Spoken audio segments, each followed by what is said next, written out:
All right, it is time to talk island games. We have 3 island games this week. We have Sunday Night Football. We have the Rams at San Francisco. San Francisco, 51.5 point over under here. Rams, is it Rams or 3-point favorites, LaMarca? Yes.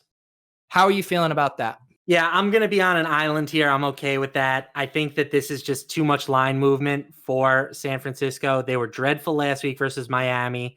This line has moved from San Francisco -3 to the Rams -3. And the consensus on the Rams right now is you have to pay -120 to get the -3. So it could even get a little bit steeper on the Rams side before kickoff.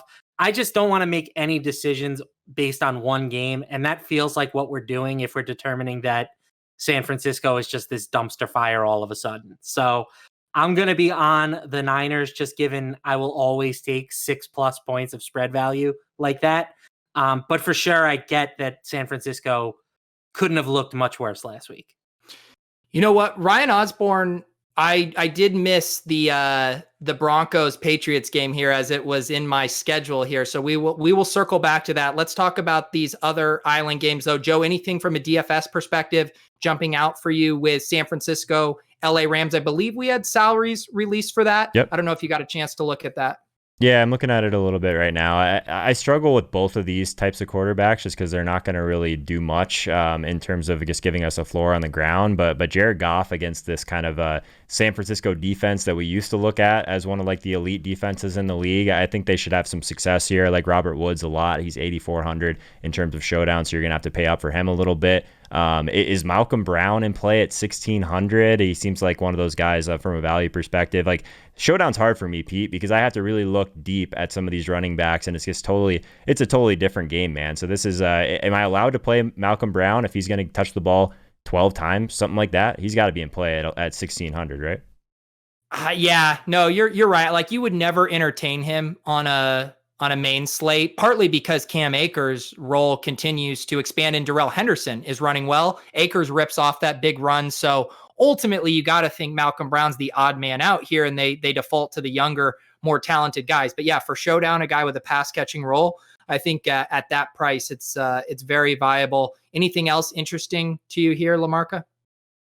Debo, get the table. 6,200 for Debo in showdown. Played on basically all the snaps last week, had 8 targets.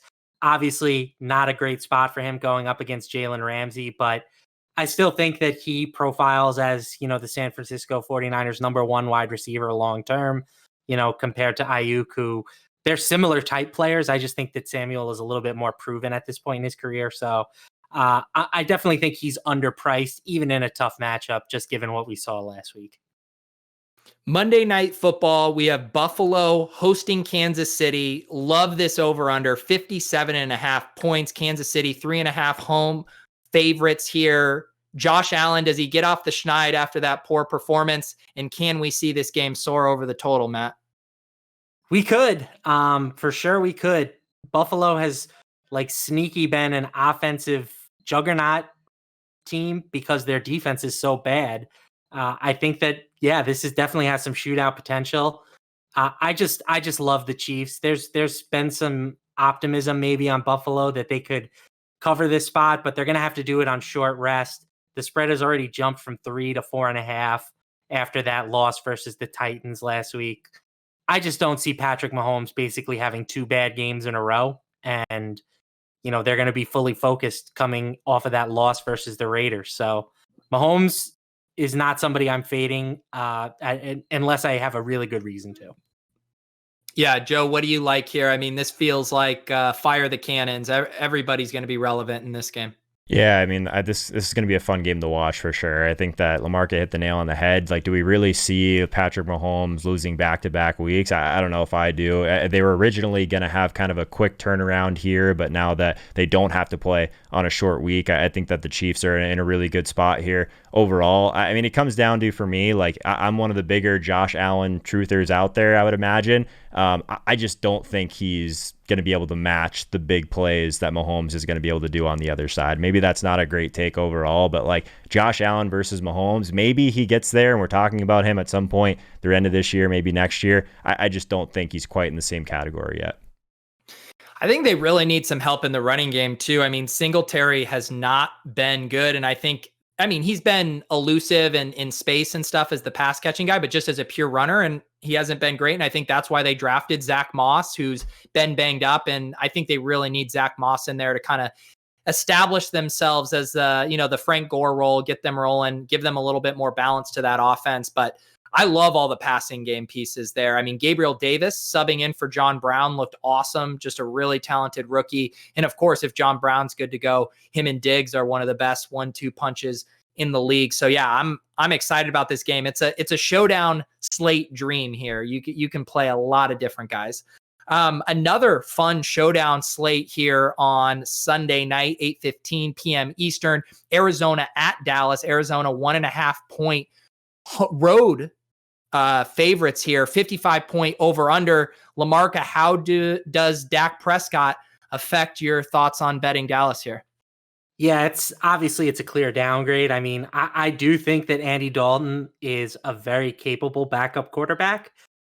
So maybe this line has moved too much in the favor of Arizona, who I continue to say is probably a bit overvalued. I know that hurts Joe's feelings, but Kyler really hasn't taken that huge leap that we've all kind of expected this year. So to me, the bigger issues for Dallas are just how decimated their offensive line is, their defensive backfield is. They can't catch any breaks in terms of injuries. So I still think that this line is probably pretty spot on. I would have the Cardinals as a small road favorite if I was making this line personally. If anything, the total might be the play. I might look at the over just because I think that Dallas's offense keeps humming with Dalton, and Dallas hasn't been able to stop anybody this year. Yeah, I'm very interested in Hopkins and Christian Kirk, even Chase Edmonds, who's been getting a lot of the passing game work. Joe, can anyone go back to Kenyon Drake after what he's done to us? I can't personally. I think that what's left for Kenyon Drake? He doesn't have the passing game involvement. He hasn't been scoring touchdowns. How many times has he been stuffed at the goal line this year already? So I think I'm officially out as of a couple of weeks ago on Kenyon Drake, thankfully. But that said, I don't think there's anyone on Dallas that's going to be able to stop DeAndre Hopkins. So he's the guy here that I'm prioritizing for sure. He's expensive. I think he's worth it. I think that I'm with you that Murray hasn't been as good the last couple of weeks. And so I'm tempted to bet the Cowboys here just because I think that that's a team that's kind of buried us against the spread, at least in the super contest so far, Pete. So wouldn't it be, I guess, perfect if Andy Dalton just walked in here and I guess leads this team to a win? I think that would be interesting. He's never really probably had weapons this strong over his entire career. So I'm intrigued by Andy Dalton and the Cowboys kind of getting a win here. But I think there could be some points. So I'm with LaMarca. That's probably the play.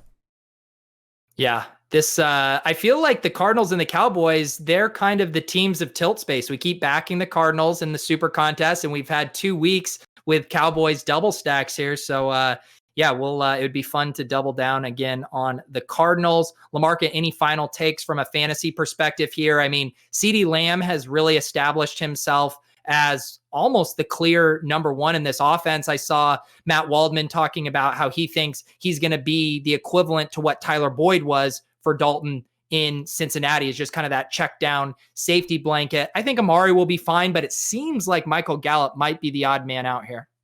I mean, he has been virtually all season. And if Dak couldn't make it work with the three of them, I definitely don't think Andy Dalton can. And let's not forget that Andy Dalton did make AJ Green pretty good, or one way or the other. AJ Green might have made Dalton good, but those guys had some pretty good years together in Cincinnati. So maybe those days are over for Dalton, but I certainly don't think he's going to be afraid to take some shots down the field to Amari Cooper if that's what the defense is giving him. Yep. Thank you for tuning in here to the Line Movement NFL show. A little less island game heavy as normal. That's to be expected when we had our Thursday night island game taken away from us. But hopefully you guys enjoyed this early main slate preview. We will be back at 11 a.m. Eastern time on Sunday with Dieter and Joe for another main slate breakdown. And then, of course, the Tilt Space rides again, 6:30 p.m. Eastern every week on the Line Movement YouTube channel. Subscribe. Hit the notification bell so you know when we go live. We are going to have 4 teams going this week, or 3. We'll have multiple sweats going for you guys, though. So For Joe Holka, for Matt LaMarca, check out his full betting article up on line movement for this week as well. I'm Peter Overzet. We'll see you guys on Sunday.